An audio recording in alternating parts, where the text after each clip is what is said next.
2009 par plusieurs militaires rwandais, une scène sombre relatée lors de la signature du partenariat entre le FONAREF et le système des Nations Unies. Un témoignage à suivre dans un instant. Également au sommaire de votre 7 heures, fin de la grève au ministère des Affaires foncières. Le travail reprend déjà le lundi prochain. Après près d'un mois de grève, un terrain d'entente vient d'être trouvé lors des négociations entre le syndicaliste et la ministre des tutelles. Les grévistes protestaient contre l'arrêté de la ministre interdisant le morcellement de parcelles. On en parlait dans ce journal. Et enfin, la RDC ne participera pas à la 46e conférence ministérielle de l'Organisation internationale de la francophonie prévue au mois de novembre prochain, au mois de novembre prochain à Kigali, si seulement si elle n'est pas déplacée dans un autre pays. L'annonce a été faite par la ministre déléguée chargée de la coopération internationale, Bestine Kazadi, aux ambassadeurs de l'espace francophone accrédités à Kinshasa. Voilà tout pour le titre. Mesdames et messieurs, encore une fois, bienvenue à vous sur le région de la radio-télévision nationale congolaise. Un émissaire du président américain chez le président de la RDC, le conseiller principal pour l'Afrique de Donald Trump, a été reçu hier par Félix-Antoine Tshisekedi. Le développement de relations commerciales entre les USA et la RDC, les probables accords de minerais et la situation sécuritaire dans l'Est de la RDC, des sujets qui étaient sur la table de discussion entre les deux parties. Regardez. Quelques jours seulement après sa nomination par le président Donald Trump comme son conseiller principal pour l'Afrique, M. Massad Boulos a choisi la République démocratique du Congo comme sa première destination pour une mission diplomatique qui doit l'amener dans quelques pays de l'Afrique de l'Est. Accompagnée de Mme Corinna Sanders, secrétaire d'État adjointe pour les affaires africaines, et de M. Dan Dunham, directeur du Conseil national de sécurité pour l'Afrique, le conseiller principal du président américain a eu une longue et fructueuse discussion avec le président Félix-Antoine Tshisekedi Tshilombo. Au menu de leurs échanges, les perspectives économiques entre les USA et la RDC et évidemment la sécurité.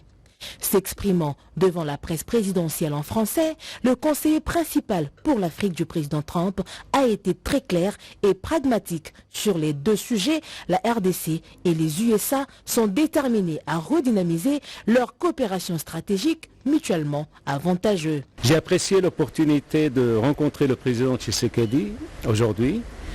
Nous avons abordé plusieurs sujets, notamment le développement des relations commerciales entre les États-Unis et la RDC. Vous avez entendu parler d'un accord sur les minéraux. Nous avons pris connaissance de la proposition de la RDC et je suis heureux d'annoncer que le président et moi avons convenu d'une voie à suivre pour son élaboration. Je me réjouis de collaborer avec le président et son équipe pour établir une relation plus profonde qui profite le peuple congolais et le peuple américain.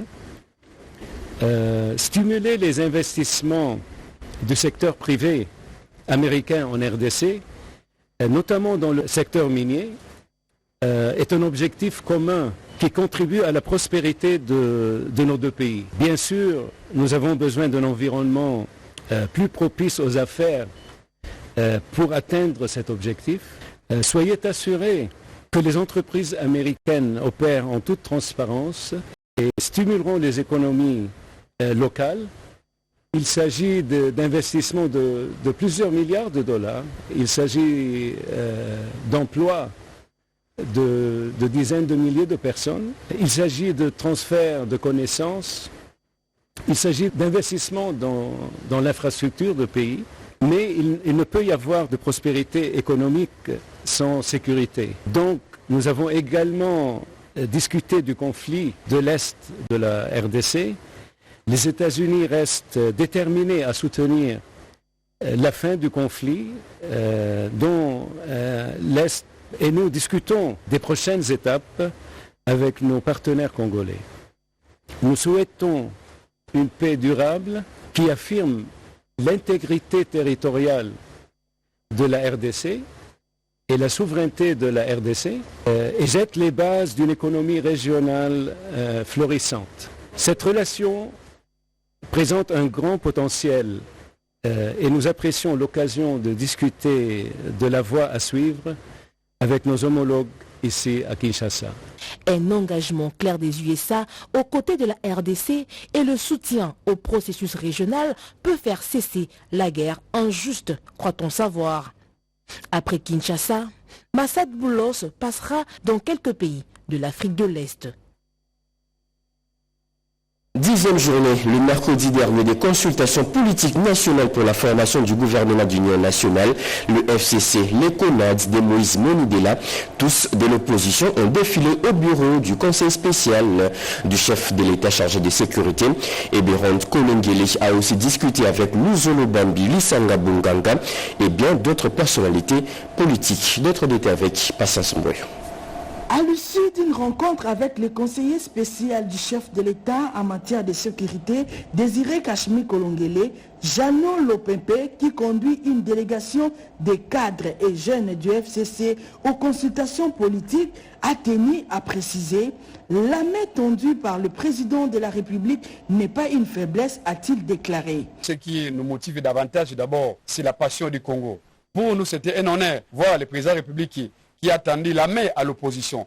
Et cette main tendue là, ce n'est pas une faiblesse. C'est parce que nous avons des problèmes. C'est parce que nous sommes en guerre. Et qu'il y a lieu, nous comme l'opposition, nous comme le Fonds commun pour le Congo, nous poussons également contribuer via nos propositions dans le gouvernement de l'Union nationale. Pour Moïse Monidela du CONAD, la politique n'a de sens, de consistance et de substance que lorsque l'œuvre pour la nation. Et la nation congolaise est en péril. Notre maison commune brûle. Le bijou des familles, notre patrimoine commun, on ne peut pas les brader. Et les fils et filles du pays s'engagent. C'est l'unité, mais l'unité dans la diversité. Je ne dis pas aujourd'hui que je deviens membre de l'Union sacrée. Non, je suis de l'opposition, une opposition républicaine. Paul Sompo a également pris la parole pour souligner l'importance de cette démarche. Le chef de l'État est déjà debout. Il se bat pour que notre pays reste tout entier entre les mains la gestion de Congolais. Tandis que Luzolo Bambilesa a mis en avant la nécessité de recourir à la justice transitionnelle pour renforcer la cohésion nationale. Parce que cette justice transitionnelle, dans ces 4 piliers, prévoit une réponse nécessaire aux victimes congolaises et à la population congolaise. La journée de ce mercredi a été particulièrement chargée pour le conseiller spécial Désiré Kachmi Kolongele qui a reçu plusieurs délégations, parmi lesquelles Lisanga Bonganga, le prophète Dodo Kamba, Maurice Moucheke, l'association des professeurs et le mouvement citoyen Loucha. Ces échanges s'inscrivent dans le cadre de la volonté du président Félix Antoine Tshisekedi d'ouvrir un dialogue inclusif visant à apaiser les climats politiques et à renforcer l'unité nationale. Je le dis à l'ouverture de ce journal, des témoignages choquants, poignants et glaçants d'une victime de guerre d'agression rwandaise dans l'est de la RDC. À visage floué, vous la verrez sur les images, la victime a été violée en 2009 par plusieurs militaires rwandais. Une scène sombre relatée lors de la signature du partenariat entre le FONAREF et le système des Nations Unies. Cérémonie présidée par la première ministre Judith Suminwa. Le détail avec Chemet Dodre. En 2009, le 26 juin, vers 11h heure de l'Est, j'étais enlevé par des hommes en uniforme qui parlaient à tort rwandais. Ces hommes m'avaient abusé sexuellement, ils m'avaient violé et jusqu'à présent, je ne sais pas le nombre de personnes qui m'avaient violé vu que j'avais perdu connaissance. Je n'avais plus le goût de vivre, j'avais tendance à me suicider. J'ai été ressaisie grâce à l'accompagnement des organisations locales qui accompagnent les survivantes. Un récit choc de cette victime de violences sexuelles dans la partie est du pays. Son témoignage poignant a ému l'assistance et suscité un sentiment de révolte dans le cœur de plusieurs. Au cours de cette cérémonie de signature du partenariat entre le Fonds national de réparation de victimes de violences sexuelles, FONAREV en sigle, et le système des Nations Unies, la chef du gouvernement, Judith Suminwa Tuluka, a salué cette initiative qui vise à redonner espoir aux victimes. Notre volonté reste ferme, celle de restaurer la dignité des victimes, de rétablir la confiance envers les institutions et de favoriser la cohésion et la réconciliation au sein des communautés. C'est dans cette optique que le gouvernement congolais, à travers le FONAREV, s'engage aujourd'hui avec ses partenaires du système des Nations Unies et les organisations nationales locales dans une dynamique de coopération active pour répondre efficacement aux besoins fondamentaux des victimes. Le directeur général du FONAREV, Patrick Fatamapungu, a pour sa part remercié le chef de l'État pour sa volonté d'instaurer une paix durable en RDC. Ce partenariat avec les agences des Nations Unies vient donner une nouvelle force à cette mission. Il permet de mutualiser nos expertises, de conjuguer nos efforts et d'agir de manière concertée sur le terrain.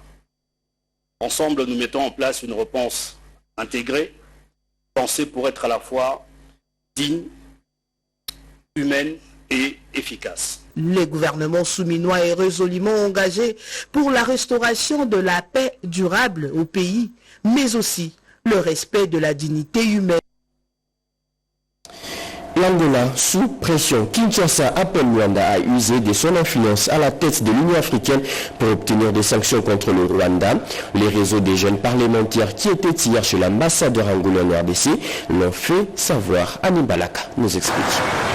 Dans le cadre de la diplomatie parlementaire, une délégation du réseau des jeunes parlementaires conduite par l'honorable Joseph Nkoy, vice-président en charge des questions diplomatiques, a rencontré l'ambassadeur de la République d'Angola en RDC. Cette rencontre avait pour objectif de renforcer les relations diplomatiques et d'aborder la question de l'agression dont est victime la RDC par son voisin le Rwanda. Lors de cet entretien, la délégation parlementaire a exprimé sa gratitude envers l'Angola pour ses efforts continus dans la recherche de la paix et la stabilisation de la région. L'Angola, qui joue un rôle de facilitateur dans les discussions diplomatiques, est considéré comme un acteur clé dans la résolution des conflits à l'est de la RDC. Nous avons eu félicité, surtout remercier l'Angola pour tous les efforts consentis depuis d'ici pratiquement 3 années, les efforts consentis par le président Lorenzo dans le cadre de la recherche de la paix entre la RDC et le Rwanda. Il faut souligner que la République démocratique du Congo et l'Angola partagent presque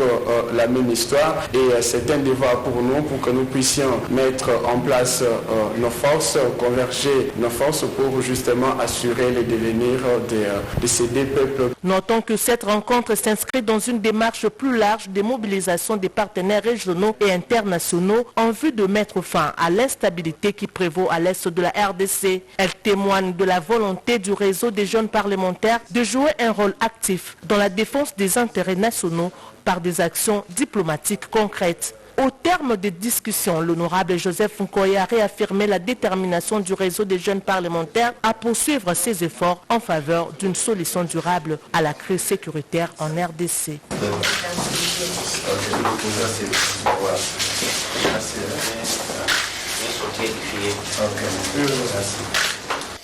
Le vice-premier ministre en charge de la Défense était hier devant les sénateurs de la Commission Défense et Sécurité, Guy Kabono, s'expliquer sur l'évolution de la situation sécuritaire dans l'Est de la RDC. D'autres membres du gouvernement étaient aussi auditionnés par la même commission, comme le ministre d'État en charge de la Justice, qui lui expliquait le bien fondé de la prorogation de l'état des sièges. Janine Kalenga, bienvenue Lusala, et Julien Piana nous en parle. Le bureau du Sénat tient à éclairer davantage la lanterne des sénateurs et de l'opinion sur l'agression injuste que subit la République démocratique du Congo de la part du Rwanda et de ses supplétifs du M23 AFC. Le président de la Commission Défense, Sécurité et Frontières, José Mpanda, s'est confié à la presse. Les bureaux et la plénière avaient décidé la situation liée à l'est du pays où nous sommes agressés par les Rwandais avec les supplétifs du M23 et AFC, de pouvoir auditionner ou éclairer la lanterne des honorables sénateurs autour de cette question primordiale liée à la création. Et quelques membres du gouvernement avaient été appelés par la commission mixte, notamment le vice-premier ministre et le ministre de l'Intérieur. José Mpanda a également indiqué que cet exercice va se poursuivre jusqu'à voir toute la lumière sur la question. Le vice-premier ministre et le ministre de la Défense qui est passé aujourd'hui pour pouvoir nous éclairer, mais également le ministre de la Justice, puisque nous devons procéder à la prolongation de l'état de siège. Mais pour arriver à donner les nouveaux éléments de cette prolongation, il était question que les différents ministres soient écoutés par les sénateurs qui nous permettront de pouvoir proroger à toute conscience. Il est important de noter que ces auditions permettront aux élus des élus d'autoriser si besoin la prochaine prorogation de l'état des sièges en s'appuyant sur des nouveaux éléments fondés sur l'évolution de la situation sur le terrain. 20 000 $, c'est la somme collectée par les agents et cadres de l'Organisation pour l'équipement de bananes à Kinshasa, OEBK, pour soutenir les efforts de guerre. Le chèque de ces montants a été présenté remis hier au vice-premier ministre en charge des transports par le directeur général de cette entreprise publique. C'est un reportage de Sylvie Mouimbo. Entre les mains de cette délégation qui fait son entrée au bureau du vice-premier ministre en charge des transports, un gros colis bien emballé et protégé. C'est le chèque de 20 000 $ collecté par les agents et cadres de l'Organisation pour l'équipement des bananes à Kinshasa. Ces chèques présentés et remis ce jour à Jean-Pierre Bemba par le directeur général de cette entreprise OEBK, Jean-Claude Mavangou, est une contribution volontaire de son personnel pour soutenir les efforts de guerre du président de la République et aussi donner du souffle au FRDC et au Wazalendo et à la population d'Ikivu qui subit les atrocités de la guerre depuis 30 ans, a lâché le directeur général de l'OEBK. L'OEBK n'a pas voulu se mettre de côté, nous avons commenté que nous avons préparé le chef de l'État et surtout que le vrai paiement aussi dans cette État. Alors, du côté de l'OEBK, nous avons décidé de pouvoir aussi apporter notre contribution de 20 000 $. Là, c'est pour l'effort de guerre, de l'autre côté à l'Est. Parce qu'il y a nos frères qui sont là en train de se battre, il y a nos voyants militaires et puis nos frères, les Wazalendo, nous sommes dit non, on doit quand même apporter quelque chose aussi. Nous ne sommes pas les premiers parce qu'il y a déjà eu certaines entreprises qui sont passées ici avant nous et je crois que nous sommes aussi dans la lignée comme on le dit. Donc je rappelle, il y a toujours, le problème continue à persister de l'autre côté, voilà pourquoi je demande à ceux qui n'ont pas encore mis la main dans la poche de pouvoir aussi venir déposer leur part. Moi, comme je l'ai dit, je le répéterai toujours, c'est pour le bien de tous. Cette somme mobilisée est le premier pas de l'OEBK, mais pas les derniers, et elle appelle à d'autres entreprises publiques à lui emboîter les pas. De la grève au ministère des Affaires foncières, le travail reprend déjà le lundi prochain.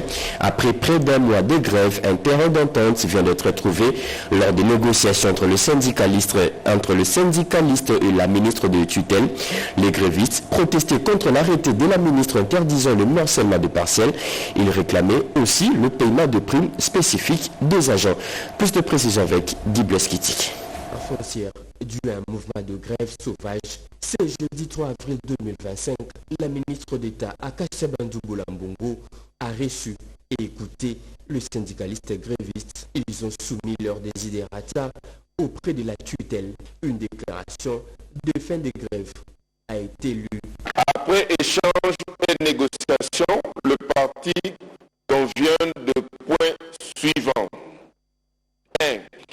L'arrêt de la grève et la reprise de travail de ce lundi 07 avril 2025. 2. Quant à l'arrêté numéro 0022 interdisant le morcellement anarchique, le parti convient qu'il ne peut être retiré. Il n'est pas rétroactif et sera accompagné de mesures d'exécution. La mini-État prend l'engagement de porter le desiderata des agents auprès du gouvernement pour des solutions idoines. À l'issue de la rencontre, Les syndicalistes se sont engagés à accompagner les actions de la ministre d'État et de travailler désormais main dans la main. L'autorité a promis de porter leurs revendications au gouvernement en tenant compte du contexte de la guerre imposée. L'Agence nationale pour la promotion des investissements vient d'initier un atelier de renforcement de capacité des membres de la cellule provinciale de climat des affaires en vue d'une attractivité pour plus d'investissements dans la capitale. C'est un reportage de Cédric Hénin. Foncière dû à un mouvement de grève. L'objectif consiste à l'élaboration de la feuille de route des mesures et réformes relatives à l'amélioration du climat des affaires dans la ville-province Kinshasa. L'Agence nationale pour la promotion des investissements, ANAPI, a mis les bouchées doubles pour le renforcement des capacités des membres de la cellule provinciale du climat des affaires pour, dans la finalité, les outiller dans cette matière. Obtenir un ancrage du processus de mise en œuvre de réformes au niveau provincial à un niveau élevé, tel est le vœu exprimé par l'ANAPI, par les truchements de son directeur général adjoint, Évariste Katienda Mwanda. Il y a des experts qui vont se réunir pour penser, pour voir dans quelle mesure au niveau provincial on peut assainir le climat des affaires pour que les investisseurs qui vont venir se rendent compte qu'ils sont suffisamment sécurisés sur le plan douanier, sur le plan juridique. L'exécutif provincial de Kinshasa prend à bras-le-corps le contenu de ses assises. Venu exprès lancer cet atelier qui sera parmi les experts de l'ANAPI et les experts de la province de Kinshasa et tout, pour essayer de voir un peu qu'est-ce qu'on peut éventuellement mettre en place pour qu'il y ait un climat assaini au niveau des affaires dans la ville province de Kinshasa. Pendant 2 jours, ces ateliers vont créer une réelle appropriation du processus de mise en œuvre de réformes sur l'environnement des affaires dans le chef des députés provinciaux ainsi que le membre du gouvernement provincial de la ville capitale. Les agents et cadres du Fonds forestier national étaient sur les bancs de l'école pour une série de formations de remise à niveau. Pendant plusieurs jours, ils ont renforcé leur capacité sur plusieurs thématiques liées à la passation des marchés publics, comme nous dit Gaëtan Magalan.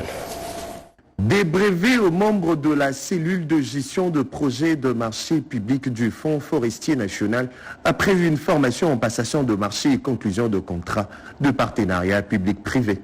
Dans son mot de clôture, le directeur général de cette institution s'est réjoui du bon déroulement de la formation et promet d'améliorer la gestion de marchés publics au sein de son entreprise.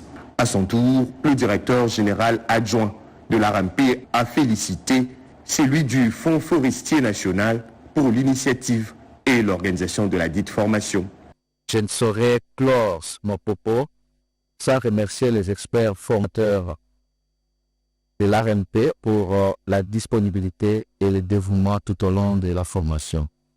Sur ce, je déclare close la session de formation portant sur les procédures nationales de passation de marché public en vigueur en faveur plutôt de membres de la CGPFB du Fonds forestier national. Pour rappel, la formation a été consacrée au module portant sur le règlement et procédures de passation de marché public allant de la préparation à la réception définitive, en passant par l'identification de besoins et leur consolidation, l'élaboration du plan de passation de marché, le montage de dossiers, la mise au point de marché, ainsi que la gestion de contrats, de même que la gestion de conflits issus de la passation et de l'exécution de contrats. Les travaux de construction et modernisation de l'avenue Birmanie jusqu'à la commune de Selembao va d'ici peu reprendre. Le ministre provincial en charge des infrastructures était hier sur ces chantiers en arrêt pour une prospection avant la reprise des travaux. Rodépan était dans sa suite.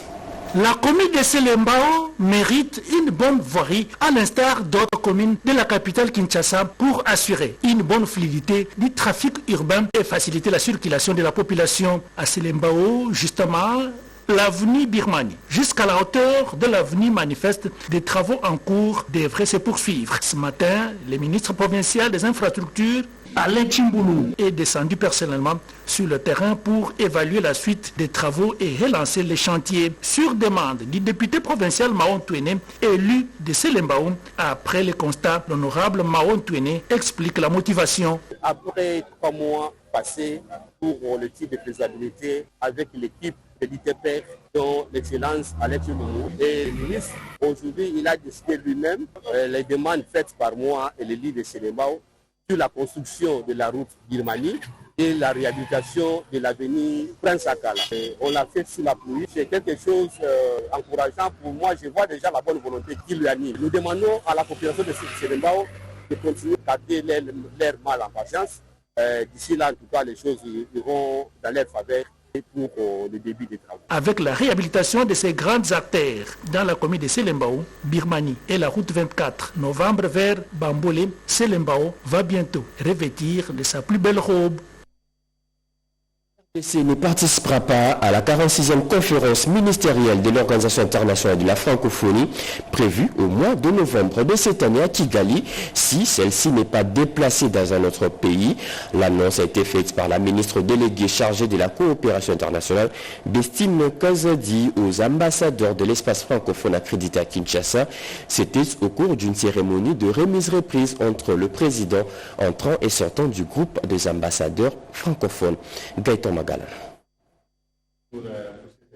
Par ces images, l'ambassadeur de Suisse passe la présidence du groupe des ambassadeurs francophones à la nouvelle présidente, l'ambassadrice du Gabon. Au groupe des ambassadeurs francophones GAF, en présence de membres et représentants du GAF, la ministre déléguée chargée de la coopération internationale et francophonie a salué l'engagement des ambassadeurs francophones et a réaffirmé la nécessité de continuer à promouvoir les valeurs fondamentales de l'OIF. Maître Bestine Kazadi a également exprimé sa reconnaissance envers l'ambassadeur suisse pour son leadership durant son mandat, soulignant l'impact positif qu'il a eu sur les relations entre le pays membre de l'OIF et la RDC. Elle a également formulé de vœux de succès à la nouvelle présidente, assurant de la volonté de Kinshasa de maintenir une coopération constructive et étroite avec le membre du GAF. Dans son discours, Maître Bestine Kazadi a aussi réaffirmé la position ferme de la RDC concernant la 46e conférence ministérielle de la francophonie prévue en novembre 2025. Elle a souligné que la RDC ne participera pas à cet événement si celui-ci devrait être maintenu à Kigali, appelant à sa relocalisation à Paris en France pour défendre le principe fondamental de paix, de solidarité et de souveraineté des États, valeurs chères et promues par l'OIF. L'humanité a célébré le 2 avril dernier la journée internationale de l'autisme. À Kinshasa, le ministère de la Santé et d'autres partenaires ont organisé une cérémonie au cours de laquelle la population a été sensibilisée sur l'importance de la journée. Rodépanda pour d'autres détails. La journée de l'autisme en RDC est un moment clé pour sensibiliser le public et promouvoir les droits des personnes autistes. Grâce à des efforts concertés, il est possible d'améliorer la vie de ces individus et de leurs familles en favorisant une société plus inclusive et solidaire.